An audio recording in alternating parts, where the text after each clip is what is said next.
Assalamualaikum. Jadi summary untuk pelajaran satu ya, untuk semua orang kita dah belajar tiga huruf yang membentuk perkataan sajadah, iaitu huruf sin, huruf jim, huruf dal.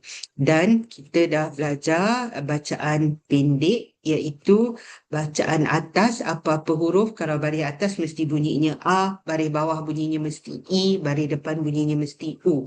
Jadi untuk huruf sin dia sama dengan equivalent to S. Jadi bila sin baris atas bunyinya sa, baris bawah si, baris depan su.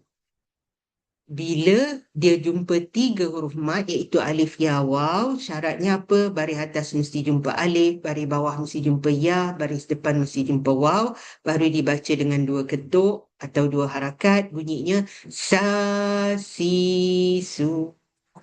Dan bila jumpa tanwin, satu strike tadi bunyinya A, bila dua strike kita tambah N kat ujung bunyinya san, an, in, un. Jadi bila dia jumpa sin, sin tu S, tambah jumpa tanwin atas bunyinya san, sin, sun.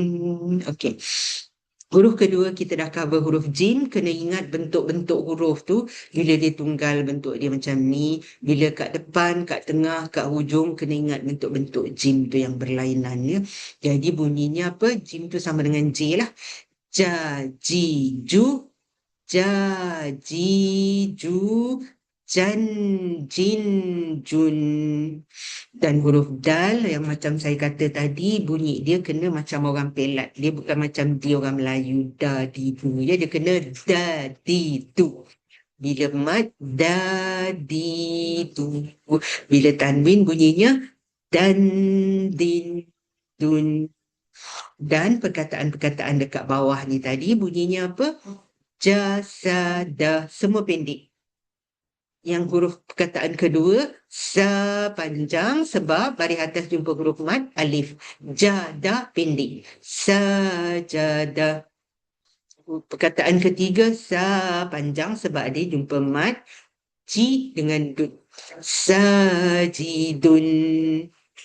Dan perkataan keempat bunyinya, sujudun. Okey, itulah yang kita dah cover hari ini. Kita dah buat latihan rancangan tadi, gabung-gabung-gabung kan. Dan yang ini dikira macam latihan lah. Siapa-siapa yang nak buat latihan kat rumah, kita belum buat lagi. Tapi insyaAllah minggu depan, kita akan buat latihan gabungan tiga huruf tadi, sin, jim, dal menjadi perkataan pendek. Kita belum baca Quran lagi. Baru nak berlatih tiga huruf. Jadi, kita habis kat sini dulu. Okey, Assalamualaikum warahmatullahi